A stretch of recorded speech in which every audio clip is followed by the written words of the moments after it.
ప్రభు నందు ప్రియమైన వార్లారా, మరి యొక్క పర్యాయం దేవుడు మన జీవితాల్లో మండల కాలాన్ని, లెంటు కాలాన్ని, శ్రమ కాలాన్ని దేవుడు మన జీవితాల్లో దయచేశారు. దేవుని ప్రేమను జ్ఞాపకం చేసుకోవటానికి, ఆయన చేసిన త్యాగాన్ని జ్ఞాపకం చేసుకోవటానికి, మనలను మనం పరిశీలన చేసుకోవటానికి, దేవునికి ఆయాసకరమైన జీవితం, బలహీనతలు ఇంకనూ మనలో ఉన్నట్లయితే పరిశీలన చేసుకొని సరి చేసుకోవటానికి దేవుడు ఈ సమయాన్ని మన జీవితాల్లో దయచేశారు. లెంటు అనగా మనకు తెలిసినదే, చీల్చుట, పగులగొట్టుట అని అర్థం. దేవుని ప్రేమను జ్ఞాపకం చేసుకునే మనలను మనం పరిశీలన చేసుకొని ఇంకనూ దేవునికి ఆయాసకరమైన జీవితం మనలో ఉంటే వాటిని మనం విడిచిపెట్టాలని, క్రీస్తు యేసులో నూతన జీవితాన్ని మనం జీవించాలని లెంటు మనకు జ్ఞాపకం చేస్తుంది. అలాగే దీన్ని వసంతకాలం అని కూడా పిలుస్తారు. చెట్లు ఆకులు రాల్చే కాలం, క్రొత్త చిగుర్లు ధరించేటువంటి కాలం. కాబట్టి మనల్ని మనం పరిశీలన చేసుకుంటూ దేవునికి ఆయాసకరమైన జీవితం మనలో ఉన్నట్లయితే చెట్లు ఆకులు, ఎండిన ఆకులు, పండిన ఆకులు ఏ రీతిగా రాలుస్తాయో అదే రీతిగా మనం కూడా వాటిని విడిచి ఈ వసంతకాలంలో చెట్లు ఏ రీతిగా క్రొత్తగా చిగురుతో అలంకరింపజేసుకుంటాయో అదే రీతిగా మనం కూడా దేవునికి సమీపంగా జీవించాలని. ఎందుకంటే ఎవడైనా క్రీస్తు యేసునందు ఉన్నట్లయితే వాడు నూతన సృష్టి, పాతవి గతించను, ఇవిగో క్రొత్తవాయనని భక్తుడు సెలవిచ్చిన రీతిగా దేవునికి ఆయాసకరమైన వాటిని మనం విడిచి ఆయనకు మనం సమీపంగా జీవించాలని లెంటు మనకు జ్ఞాపకం చేస్తుంది. అలాగే ఈ దినం భస్మ బుధవారం. భస్మ బుధవారం అంటే, భస్మం అంటే బూడిదగా మనకు తెలుసు. ఆది సగంలో పోయిన సంవత్సరం మట్టలాదివారపు దినాన్న ఊరేగిన మట్టలను భద్రం చేసి ఈ భస్మ బుధవారం దినాన వాటిని భస్మం చేసి వాటిని చల్లుకోవటం, నుదుట వాటిని రాసుకోవటం అనేది ఆది సంఘంలో వాడుకగా మనం చూస్తూ ఉంటాం. అంటే బూడిద అనేది, భస్మం అనేది దీనత్వాన్ని, తగ్గింపుతనాన్ని, పశ్చాత్తాపాన్ని జ్ఞాపకం చేసేది.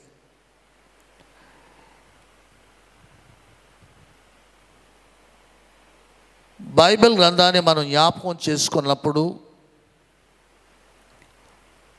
యోనా ప్రజలు, యోనా రాజు వారు బూడిదలో కూర్చున్నట్లుగా మనం చూస్తాం. నినివే ప్రజలు. అలాగే అనేక సందర్భాల్లో పశ్చాత్తాపానికి సూచనగా బూడిదలో కూర్చున్న సందర్భాలు, చల్లుకున్న సందర్భాలు మనం చూస్తాం. రెండవదిగా బూడిద తగ్గింపు తనాన్ని, పశ్చాత్తాపాన్ని మాత్రమే కాకుండా మార్పును కూడా జ్ఞాపకం చేస్తుంది. ఒక వస్తువు దాన్ని కాల్చగా వచ్చేది బూడిద. వస్తువుగా ఉన్నప్పుడు దానికి విలువ ఉండొచ్చు, ఎంతో వెల కూడా అది కలిగి ఉండొచ్చు. కానీ బూడిదగా మారిన తర్వాత దానికి విలువ అనేది ఉండదు. అంటే వస్తువు బూడిదగా ఏ రీతిగా మార్పు చెందిందో మన ఆంతరంగంలో కూడా అట్టి మార్పు అవసరము అన్న సత్యాన్ని ఈ భస్మ బుధవారం మనకు జ్ఞాపకం చేస్తుంది. లెంటులోని మొదటి దినం. ఈ రోజు నుండి ఈస్టర్ ముందు శనివారం వరకు ఆదివారాలు తీసివేయగా ఈ 40 దినాలు కూడా లెంటు కాలంగా, మండల కాలంగా మనం పిలుస్తూ ఉంటాం. బైబిల్ గ్రంథంలో 40 అనే సంఖ్య ప్రాముఖ్యమైనదిగా మనకు తెలుసు. నోవహు కాలంలో జలప్రళయం 40 దినాలుగా మనం చూస్తాం. అలాగే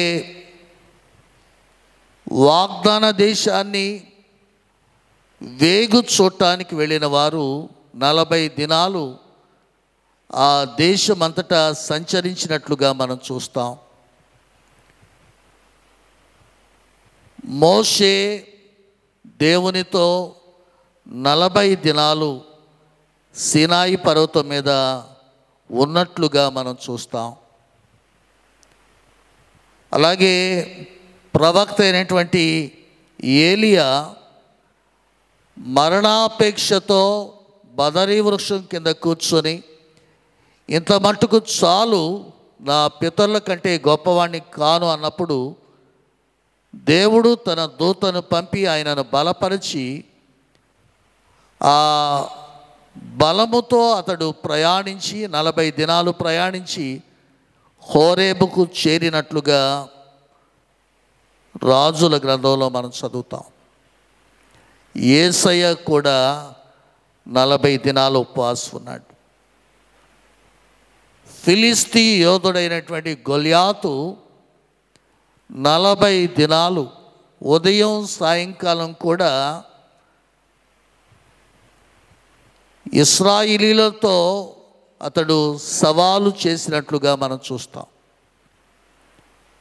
మీలో ఒక్కడు నన్ను జయిస్తే మా ఫిలిస్తీన్లంతా మీకు దాసులం అవుతాం, లేక నేను జయిస్తే మీరందరూ మాకు దాసులు అవ్వాలని 40 దినాలు అతడు ఇశ్రాయేలీలతో మాట్లాడినట్లుగా మనం చూస్తాం. నినివే పట్టణం నాశనం అవుతుందని, మార్గాలను సరిచేసుకోమని 40 దినాలకు ముందుగా యోనా ప్రకటించినట్లుగా మనం చూస్తాం. ఈ రీతిగా 40 అనేది చాలా ప్రాముఖ్యమైనదిగా మనం చూస్తాం. మరి ఈ దినము కొరకు ఏర్పాటు చేయబడిన వాక్య భాగాలు మనం పరిశీలన చేసినప్పుడు ప్రవక్త అయిన యోవేలు రాసిన గ్రంథం 2వ అధ్యాయం 12 నుండి 19 వరకు పాత నిబంధన వాక్య భాగంగా, మత్తయి సువార్త 6వ అధ్యాయం 16 నుండి 21 వరకు క్రొత్త నిబంధన వాక్య భాగంగా మనకు అనుగ్రహించబడ్డాయి. ఈ రెండు వాక్య భాగాలు మనం పరిశీలన చేసినప్పుడు ఈ రెండు వాక్య భాగాలు కూడా దేవుడు పై రూపాన్ని లక్ష్య పెట్టడు, ఆంతరంగాన్ని ఆయన పరిశీలిస్తాడు అన్న సత్యాన్ని ఈ వాక్య భాగాలు మనకు జ్ఞాపకం చేస్తున్నాయి. ఇక్కడ అంటాడు, ఇప్పుడైనా మీరు ఉపవాసం ఉండి మీ వస్త్రాలను కాక మీ హృదయాలను చింపుకోండి.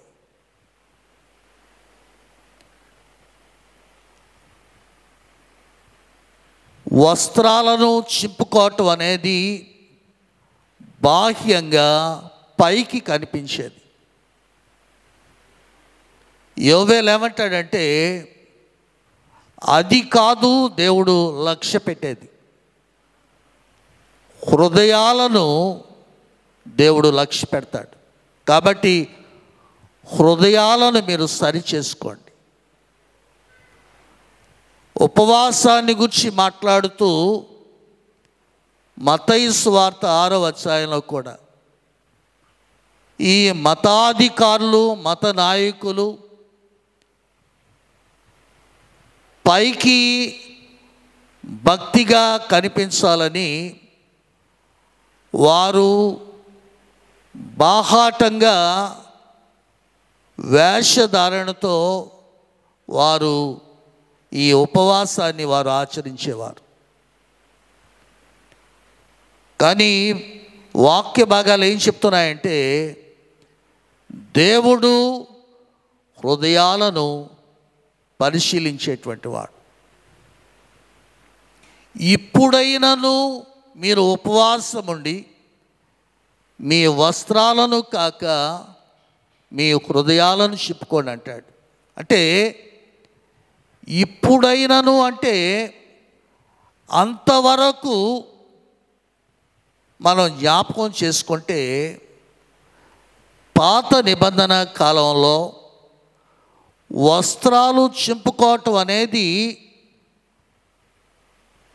వారు నష్టం కలిగినప్పుడు, దుఃఖం కలిగినప్పుడు వారు చేసేటువంటి పని.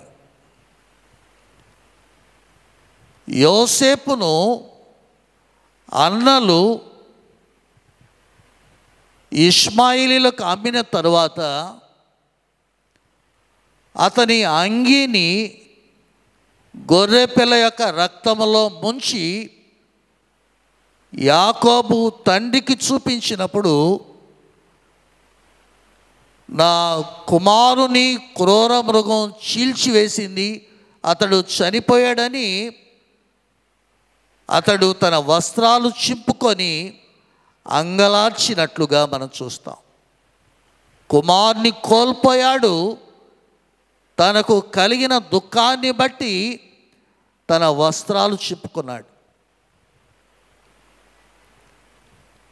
అలాగే మనం ఆలోచిస్తే యెహోషువ గ్రంథం మనం చదివినప్పుడు ఇశ్రాయేలీలు యెరికోను స్వాధీనం చేసుకున్నారు. దేవుడు ఏం చెప్పాడంటే, అది శపితమైనది కాబట్టి దానిలోనిది ఏది కూడా మీరు ఆశించొద్దన్నాడు. కానీ ఆకాను కొంత దొంగిలించిన కారణాన, కొంత బంగారాన్ని, వెండిని, షినారు వస్త్రాన్ని దొంగిలించిన కారణాన దేవుని యొక్క కోపము ఇశ్రాయేలు మీద రగులుకొన్నట్లుగా చిన్ని పట్టణమైన హాయి మీదకు వెళ్ళి వారు అపజయాన్ని పొందారు. వెంటనే యెహోషువ ఆ వార్త వినగానే తన బట్టలు చింపుకొనినట్లుగా మనం చూస్తాం. కలిగినటువంటి నష్టాన్ని బట్టి, అపజయాన్ని బట్టి, ఎందుకంటే యెరికోనే వారు స్వాధీనం చేసుకోగలిగారు. చిన్ని పట్టణమైన హాయిని వారు జయించలేకపోయారు.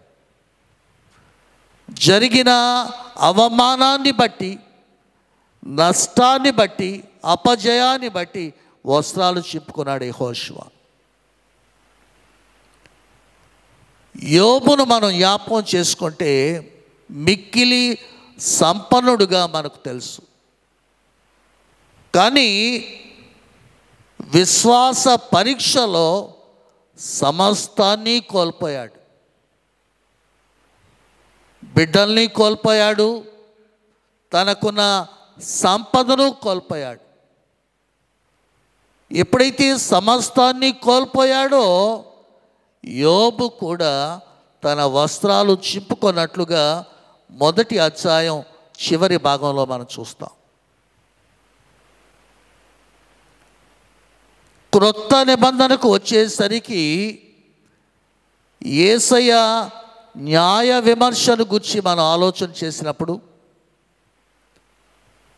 ప్రధాన యాజకుడు అడుగుతాడు, నీవు క్రీస్తువా అంటే అవును అని చెప్పగానే దేవదూషణ చేస్తున్నాడని ప్రధాన యాజకుడు తన వస్త్రాలు చింపుకున్నట్లుగా మనం చూస్తాం. దుఃఖం కలిగినప్పుడు, నష్టం కలిగినప్పుడు, అవమానం ఎదురైనప్పుడు, నిందించవలసిన సమయంలో వస్త్రాలు వారు చింపుకున్న సందర్భాలు మనం చూస్తాం. మండల కాలంలో కూడా మనం చాలా నిష్టగా మండల కాలాన్ని మనం ఆచరిస్తాం. ఆహారపు విషయాలలో, అలంకరణ విషయాల్లో ఎన్నో రకాలుగా కొన్ని మార్పులు మనం చేస్తూ ఉంటాం. ఇవన్నీ కూడా వస్త్రాలు చింపుకోవటం కావచ్చు, ఇవన్నీ కూడా బాహ్యపరమైనటువంటివి. దేవుడు కోరేది ఏంటంటే మీ వస్త్రాలను కాక మీ హృదయాలను చింపుకోండి.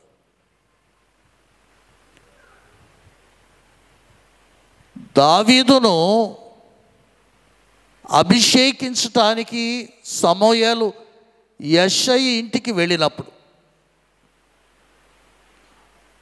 సమూయేలు ఏమనుకున్నాడంటే యోవాబు రాగానే అతని ఎత్తును, అతని ఆకారాన్ని చూచి నిశ్చయముగా దేవుడు ఏర్పాటు చేసుకున్నవాడు ఇతడే. వెంటనే దేవుడు ఏమంటాడంటే అతని ఎత్తును, అతని ఆకారాన్ని నీవు లక్ష్య పెట్టద్దు. మనుష్యులు లక్ష్యపెట్టి వాటిని యెహోవా లక్ష్య పెట్టాడు. మనుష్యులు పైరూపాన్ని లక్ష్య పెడతారు, కానీ దేవుడు హృదయాన్ని లక్ష్య పెడతాడు.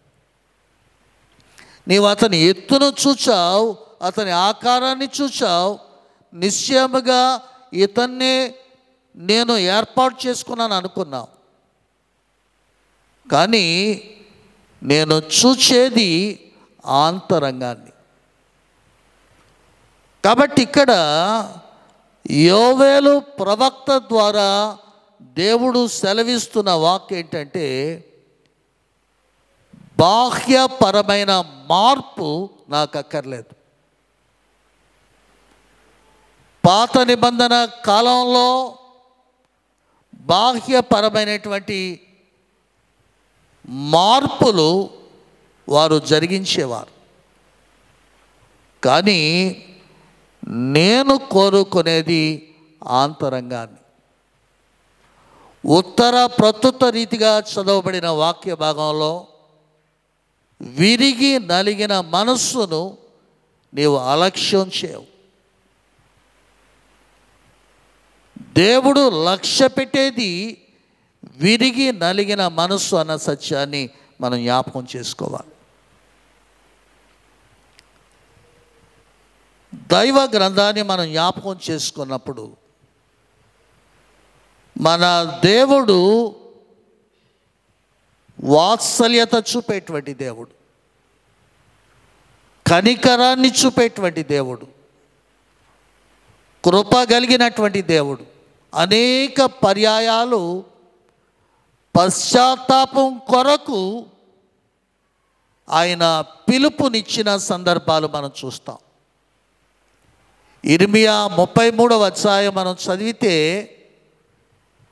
ఇర్మియా ద్వారా దేవుడు సెలవిచ్చిన మాట ఏమిటంటే, నేను పెందల కాడే నా సేవకులైన ప్రవక్తలను నీ యొద్దకు నేను పంపించాను.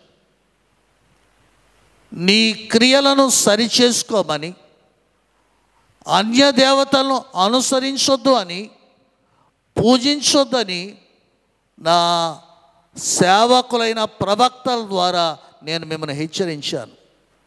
కానీ మీరు నా మాట వినలేదు. యెహెజ్కేలు మనం జ్ఞాపకం చేసుకుంటే, యెహెజ్కేలు ప్రవక్త ద్వారా దేవుడు మాట్లాడే మాటలు మనం జ్ఞాపకం చేసుకున్నప్పుడు, దుర్మార్గుడు మరణించటాన్ని బట్టి సంతోషించేవాడు నేను కాను. దుర్మార్గుడు దుర్మార్గంగా నశించటాన్ని బట్టి నేను సంతోషించను. వాడు తన దుర్మార్గతను విడిచిపెట్టుటను బట్టి సంతోషించేవాడండి.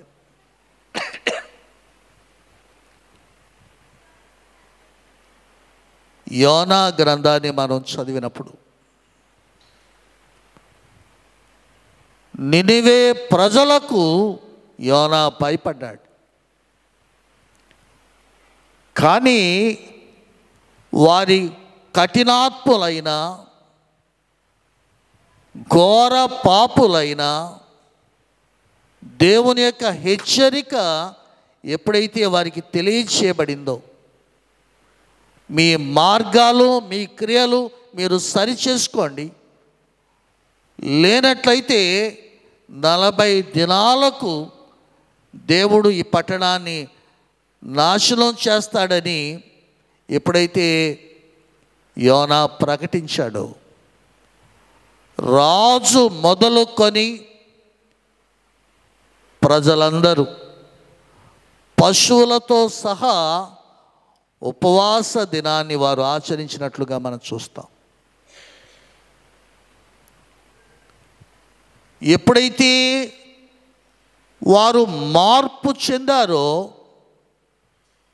దేవుడు కనికరాన్ని చూపే దేవుడు, కృప చూపే దేవుడు, వారికి చేయనుద్దేశించిన కీడును చేయక మానినట్లుగా మనం చూస్తాం.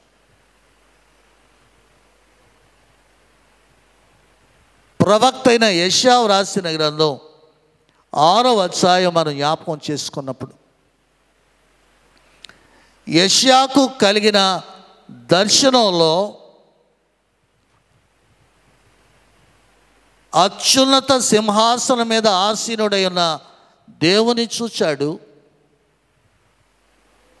ఆయన్ను స్తుతిస్తూ ఆరాధిస్తున్న శరాపులను చూశాడు. ఆ ప్రకాశమానమైనటువంటి ఆ తేజస్సులో, నీ ముఖకాంతిలో మా రహస్య పాపాలు కనబడుతున్నాయి అన్నట్లుగా తనను తాను పరిశీలన చేసుకున్నాడు.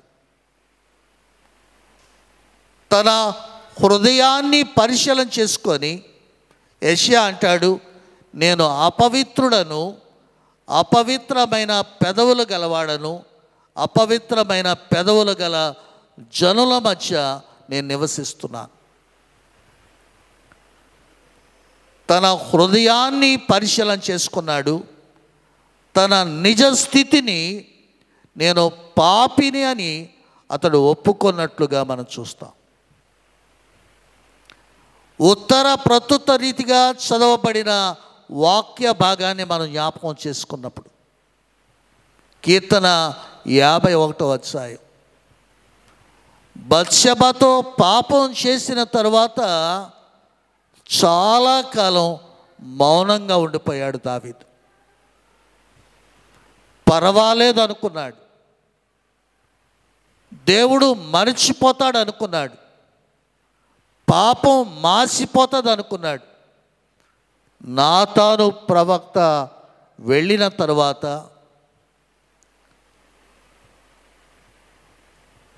తనను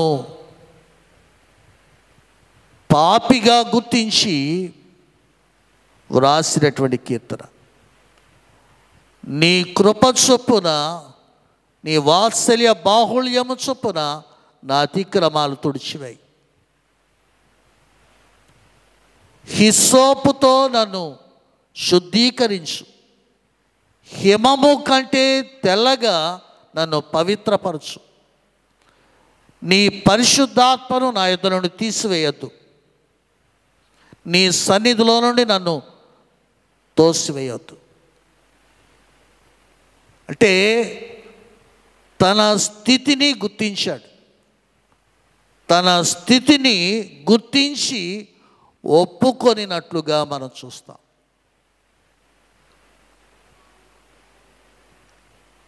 సుంకరి ప్రార్థన చేయటానికి వెళ్ళాడు. ఒకే ఒక మాట చెప్తాడు, దేవా పాపినైనా నన్ను కరుణించు. తాను పాపినని, ఘోర పాపినని అతడు ఒప్పుకొనినట్లుగా మనం చూస్తాం.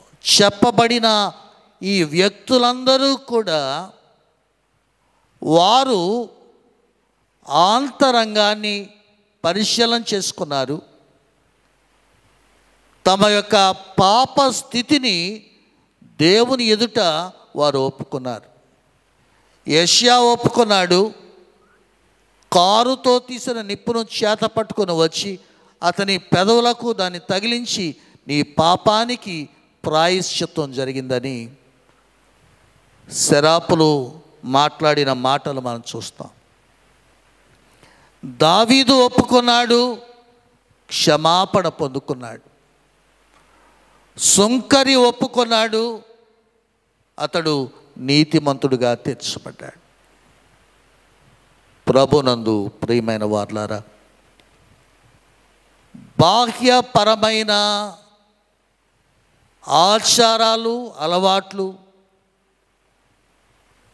చెయ్యొచ్చు, కానీ దానికంటే దేవుడు మెచ్చేది, దేవుడు ఆశించేది, దేవుడు కోరుకునేది మన ఆంతరంగాన్ని అన్న సత్యాన్ని.